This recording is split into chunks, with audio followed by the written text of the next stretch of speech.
Welcome into Payoff Pitch, Action Network's Major League Baseball betting podcast, presented by BetMGM. Brendan Glasheen, joined tonight by BJ Cunningham and Tanner McGrath.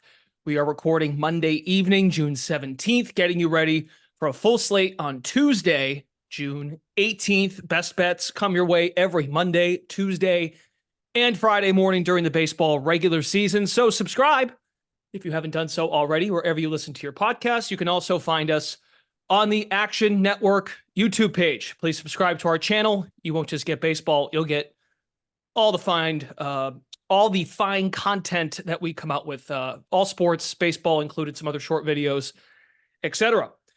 Okay, let's dive in. We'll look at the slate for tomorrow, Tuesday, June 18th. Again, I should stop saying tomorrow. We're trying to make it so people, if they're listening in the morning, that we're there with them. So BJ, please, a best bet for you Tuesday, June 18th. Yeah, I'm going to go with our Boston Red Sox for the first Okay. five at -110. Cy Young, Tanner Houck on the mound for Boston. He's been incredible. I mean, what else? I mean, I don't know if there's really much else to say. But the reason that he's been so good this season, we've been over this many times, is that the Red Sox just stopped throwing fastballs. Houck has been one of those, primarily throwing his slider a little over 40% of the time. It is absolutely an elite pitch. Not only does it have 18 inches of break, Brendan, but he's doing such a good job at not just throwing this pitch outside the zone and making people chase it. He's got a 38% called strike and whiff rate when his actual whiff rate on that pitch is only 29%. So what that tells me is that he is actually throwing it very well inside the zone and being so good at picking the right time to get hitters to chase that pitch outside the zone as well. His sinker has been okay. It's allowing a kind of a little bit of a high expected weighted on base average, and the stuff plus is around league average, but he also has a split finger that is just dynamite. I mean, stuff plus rating on that is 112. Opposing hitters only have a 250 expected weighted on base average on it. The Blue Jays are in the bottom half of baseball against both right-handed sliders and split fingers. He'll be facing Chris Bassitt. And if you know anything about Chris Bassitt, he's a heavy sinker ball guy. He's got a bunch of different pitches that he throws all around like 10% of the time, but about 40% of the time, it's a sinker. And it hasn't really been that good this season. 94 stuff plus rating. Opposing hitters have a 377 expected weighted on base average against that pitch. And Bassitt has these drastic splits between lefties and righties. He is allowing only a 260 weighted on base average to righties, but a 375 weighted on base average to lefties. The Red Sox can get 6 left-handed bats in their lineup, and most of their best hitters are lefties as well. So I projected the Red Sox at -134 for the first 5. So I love them at -110. I just want to add here. I think I'm going to be betting the Red Sox full game too. So first, Tanner Houck, amazing. That slider reminds me of a mirror image Chris Sale. Like, I swear to God, they look like the same pitcher. I think that the Red Sox have a huge bullpen advantage. I think they have a lot more depth, thanks to Andrew Bailey telling everyone to stop throwing fastballs. They boast a top 5 bullpen by most metrics. And conversely, the Jays bullpen is atrocious. One of the worst in baseballs, mostly because Jordan Romero has imploded upon himself. So I like this play, and I think I'm going to play the full game money line too. Tanner Houck, the third favorite to win American League Cy Young. Who? What a I'm telling you, man, if Skubal and Burns just start to fall off a little bit, he's right there to take it. He's a great look for Tanners everywhere. I got to tell you, right. I mean, I took a little victory lap a couple days ago when I was with Zerillo and Charlie, maybe the time before that. Red Sox got the Phillies out of London. Yep. 2 out of 3. Series went over the Yankees. Starting to feel it a little bit. Yeah. Give him a little credit. More than one game over 500. We're 2 games over 500 right now, and we're currently, as we're recording this, we're up 3-1 on the Blue Jays. Oh, it's a we now. We're 3 of us on here. Come on, this is a we. We're a team here. It's a we. Okay, Tanner, best bet for Tuesday. What jumps out to you? Yeah, I'm going to be on the Giants at the Cubs over. I got 9.5, -115. I like it up to 10, -110. The Wrigley win should be back at it again on Tuesday. Weather report is calling for near 90s temps and 15-mile-per-hour breezes out toward left center field. Ballpark Pals weather model is calling for a plus 11% run factor on Tuesday in Chicago.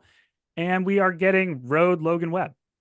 who, Webb is a cheat code at home at the pitcher-friendly Oracle Park. Lifetime 2.7 ERA, 2.1 this year, but away from home, career 4.1 ERA, 4.1 this year. And on the whole, in general, he's allowing way more hard contact than usual. 52% hard hit rate. That's in the first percentile among qualified pitchers, by the way, and 13 points higher than just 2 short seasons ago. He's forcing fewer ground balls. His barrel rate is way up. The stuff plus marks on his secondary stuff are up, but it's actually down on his heavily used sinker. He's a sinker ball pitcher. That's how he gets the ground balls. And that pitch hasn't been working, hence the overall regression in his profile. And I think this more general profile actually comes out when he's away from the comfy confines of the Bay. For example, he has a career 4.6 ERA at Wrigley Field, 10 earned runs in 3 starts.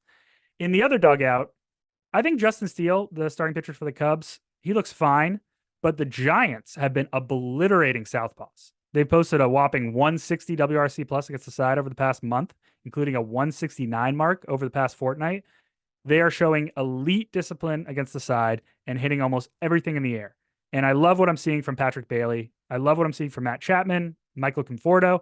And I think Jorge Soler is underperforming just a tad. I think he's going to tap into some more power as we get into the second half of the year. Also, I love the Giants bullpen. I think that they're one of the more undervalued units in baseball. Conversely, the Cubs bullpen is a mess. The 23rd in bullpen WAR, 19th in bullpen expected FIP, 24th in bullpen walk rate. I think Hector Neris might be the worst closer in baseball. He has 10 saves with a negative WAR and expected run indicators over 5. So I think that there's plenty of firepower here for explosives across all 9 innings at Wrigley on Tuesday. Ballpark Pals model makes this total 10.5. And like I said, I think anything 10, -110 or better is good. All right. Very good. Those are your best bets for Tuesday. For our Fade the Public segment, we are going to combine Fade the Public and underdogs and discuss the Phillies and the Padres in our segment for Fade the Public and underdogs. We've got Michael King on the mound for San Diego. Aaron Nola, who got throat punched by the Red Sox. I mean, it was bad. He got chilled.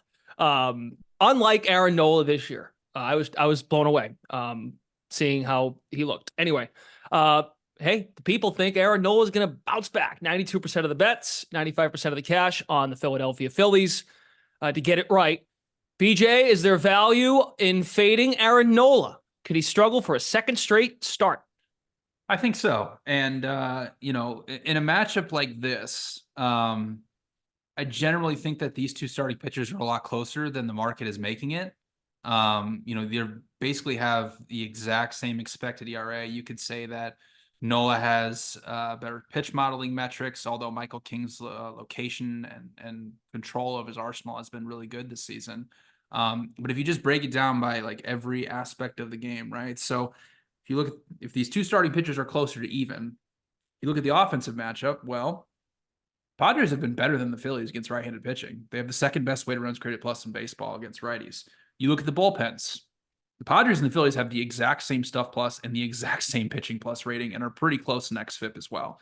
You could give the Phillies a slight edge defensively. So even if you're just counting for home field advantage, the Phillies should be a lot closer to -120 than sitting around +135. We'll see how the bullpens get used. The Padres were kind of heavily used on Sunday. They're currently losing to Philadelphia. So, hopefully we get, it's 3-1 in the bottom of the 5th right now as we're recording this. So pay attention to the bullpens. If the Padres don't use any of their high leverage guys, then they're going to be, right there and have a completely even matchup with the Phillies. So I think the number is a little too high here on the Phillies. So I like the Padres at +135. Maybe, and maybe the Phillies end up using their guys too to try and close out a closer game. So there's always the flip side of the bullpen thing. That is true. Always bring up. So long way to go. However, as you said, 5th inning, 3-1 Philadelphia. Tanner, you co-sign. It's a consensus underdog Fade the Public Tuesday. Yeah, pretty exciting. Consensus Fade the Public dog of the day play. Whoo. It's lengthy. BJ mentioned that these two pitchers have very similar metrics. I think that it's hard to say that Michael King is the same pitcher as Aaron Nola based on track record, but I'm betting on recent form. And recent form shows that Michael King has been an absolute stud over the past month. I mean, his past 4 starts now, 22 innings, 28 strikeouts, 6 walks, 4 earned runs, and a 23% hard hit rate allowed. He's posted a 137 stuff plus mark on the sweeper during the stretch, and he earned 17 whiffs on the changeup across those 4 starts, which, as we know, doesn't really register in the stuff plus model all that well, but it's good to know that he has 2 really good secondary offerings. And perhaps the most important thing about him is that he's shown elite command during this stretch. He has a few too many walks. That 6 is a little high, but he's painting everything. His changeup and sweeper dart to opposite sides of the plate, and his sinker placement has just been flawless behind 17 inches of arm side run. I really like what I'm seeing from him. Conversely, Glasheen mentioned it. Nola just went to Fenway and got shelled, and it really was because he showed questionable command of his curveball. He left a few too many hanging, and I don't think he'll get any reprieve against the Padres, who not only rush right-handed pitching, like BJ said, but they are among the most annoying, pesky lineups in the majors behind Luis Ariz and Jerickson Profar. They show elite plate discipline and contact metrics, and then they have some power behind them with Fernando Tatis and Manny Machado. And I actually think, I think Xander is on the IL here, but I think that's a good thing because he's been so bad this year. And, the Padres, they don't hit the ball hard, but they have ridiculously low strikeout and swinging strike rates. They're hitting a lot of line drive balls, 30% line drive rate. And Nola, I think he has decent stuff. I don't think it's great. I think he relies more on location, working ground balls, being smarter than hitters. That's how he pitches so many innings and dives so deep into games. But I don't know if he's going to get away with it against this matchup. And not to mention, he's allowing more line drives than ever this season, which is a surprising thing. And as a quick aside, like BJ mentioned, the Phillies rank 20th in WRC plus against righties or during this month-long stretch. And I think JT Realmuto is currently on the shelf. He might be for a month. So Ballpark Pals model makes the Padres a slight favorite. I'm not sure if the wrong team is favored here, but I'm more than happy to back King and fade Nola, especially with how the lineups have been trending. And I would take the Padres at probably plus 110 or better. Real Muto 10-day IL as of last week. So he's probably still out. Aaron Nola, season low, tied to season low, only 6 ground ball outs against the Red Sox. Oof. Okay, very good. So there you go. Philadelphia Phillies being faded for the Padres with Michael King on the mound. That is the consensus fade the public underdog play of Tuesday. Couple more before we go. Final bets. BJ, give me the first one I want you to hit on is Dodgers Rockies because you want to monitor what happens tonight. And of course, this is the first we'll see of the Dodgers without Mookie Betts as the staple at the top of the order. Do we know? I mean, Zerillo went on a tangent. No, that wasn't a tangent. It was more so a question. Who hits leadoff for the Dodgers? Freddie Freeman? I don't know. Ohtani. I mean, as of right now, Fangraphs roster resource has Ohtani hitting leadoff. Okay, so all right. We'll see what happens tonight. We're obviously recording this before that matchup, and and why I wanted to say monitor the bullpens is because both of these bullpens have been pretty heavily used. / the Rockies bullpen has been kind of injured. But we have a total of 12. Yeah, and the wind's going to be blowing in 16 miles an hour. Walker Buehler hasn't been as good since coming off the injury. He's really struggling with his fastball. The velocity is still there. The movement might not be. Stuff plus rating on is 97. But even if he is struggling, that's pretty much the only thing that he's like desperately struggling with. The Rockies have the worst expected weighted on base average against right-handed fastballs in baseball. Austin Gomber, I mean, he is what he is at this point. Like, he's got a 4.8 expected ERA. That's probably where he's going to be for a majority of the season. He's not that great of a starting pitcher, and the Dodgers may well hit him. But I only projected 10.3 runs for this game with 16-mile-an-hour wind blowing in. So I want to be on the under, and those under 12s are drying up as we speak. But again, like the Dodgers they use their top 2 guys on Sunday with their number 3 guy in their bullpen through 40 pitches on Saturday. So if he gets used again, he might not pitch again on Tuesday. So it's just like this very difficult situation to kind of monitor. So I'll be looking to play the under in there, and then I do like the Cubs first 5 minus 110 avoiding that bullpen matchup that Tanner mentioned. That's kind of a nightmare against the Giants. I do believe that Justin Steele has been a much better pitcher than Logan Webb. And like Tanner already mentioned, it's Logan Webb on the road. So those are my other 2 plays for today. Okay, yeah, so excellent. I wrote an updated Better's Notebook column like I do every 2 weeks, and I quoted Sean Zerillo's opening pitch from Monday in this. So Betts has missed 1 game this year. Ohtani led off, followed by Freeman, Smith, and Hernandez. After that, Andy Pages, Gavin Lux, Kike Hernandez, Miguel Vargas, and Miguel Rojas. Yikes. They have a top-heavy lineup and are now missing a third of their big 3. I mean, they spend plenty of money, but you can't afford, even the richest owners can't afford elite bottom-of-the-order talent when you spend so much on your top half, and now you got 1/3 of your best part of your lineup missing. I think that the Dodgers are super overvalued in the short run because I think that the market is still going to price them based on the other scary names in the lineup. But this is a significant loss. Betts leads the team in F4. He leads the team in runs. He's batting like 305. This is a huge loss for that offense. And you got to get on base to allow those other guys to drive you in. I know it sounds like blatantly obvious, but like you said, you're those replacing numbers Betts for Rojas, who has a career 660 OPS. That's huge. Well, and Betts was also like already going into the year playing shortstop, like doing them a favor to fill a void, and now the guy filling the void is out. That's a problem. So, and even worse, Kevin Biggio is playing for Max Muncy, who's hurt. Biggio has a 601 OPS this year. Muncy's a good hitter. Like it's bad. It could be bad in LA for a little bit. Interesting. I wonder what prices you'll get on the on them this weekend against the Rockies. That might be a tall task still, but Rockies are frisky. One of the best. I know we talk about them all the time. It's home underdogs. Yep. And then they go, Angels, White Sox. Interesting. Anyway. Okay, their pitching's still really good. Tanner, you got 3 more for us. 2 money line plays and an over, and then we'll get out of here. Yep, I'm going to go through these as quick as possible. Reds money line, -150 or better at the Pirates. A healthy Nick Lodolo is a good Nick Lodolo.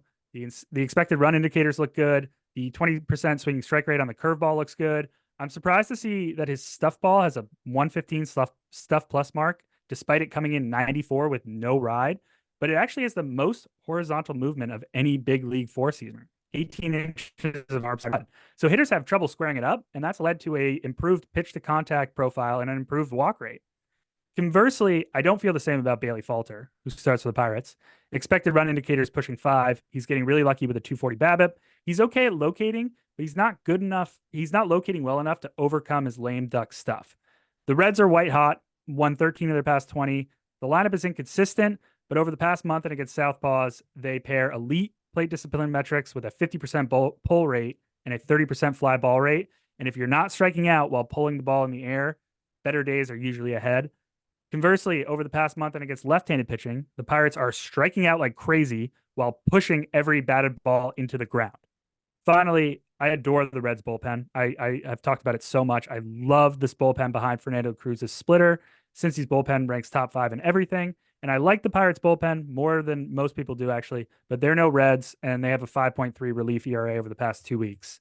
Second play, going for the Mets on the money line, around -110 against the Rangers on the road. Mike Lorenzen can't sustain a mid-2s ERA with expected run indicators in the mid-4s. He has a ridiculous 7% strikeout minus walk rate. And I actually like what I'm seeing from Luis Severino in Queens. He started throwing a sinker sweeper mix more. That's helped him to a career best batted ball profile, and all of that in favor of his 4-seam that got him in a lot of home run trouble in the Bronx. Of greater importance to this matchup, though, is that the Rangers offense looks toast right now. Evan Carter and Jonah Heim are on the shelf, and they posted a league low 66 WRC plus against righties over the past month, while the Mets have actually been a plus lineup against righties over the past month, about a 110 WRC plus. I also really like the Mets bullpen, which has posted a 2 ERA and a 0.85 whip over the past 2 weeks. Reed Garrett has saved that unit even as Edwin Diaz has flailed. And the Rangers bullpen is, they're league average, but they're ultimately really erratic. Highest reliever walk rate in baseball, 12%.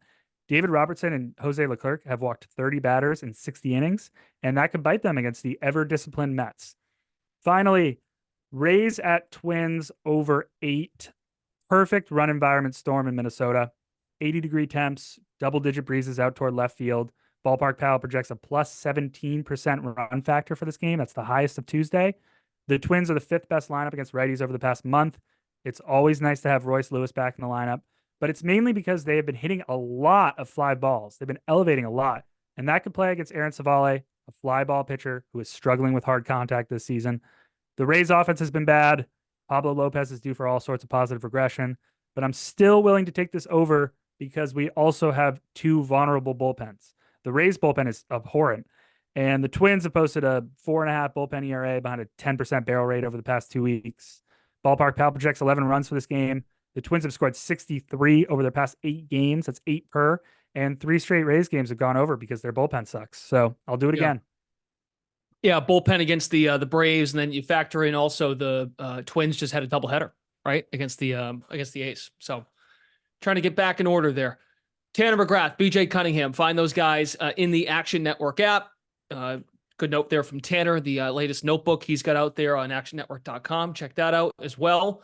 We'll be back here on Friday. So you can also find the Action Network Discord channel. Some of our contributors often head to the Discord. There is a link in the episode description of this podcast to get to said channel. Find us on YouTube, subscribe there if you're watching, and also wherever you listen, please leave your 5-star ratings and reviews. We will do some giveaways, Action swag, or a free Action Pro subscription for 1 year later this month. For Tanner McGrath, BJ Cunningham, Brendan Glasheen, thanks for listening to Payoff Pitch. We are Action Network's MLB betting podcast presented by BetMGM. Best of luck. We'll talk to you again at the end of the week.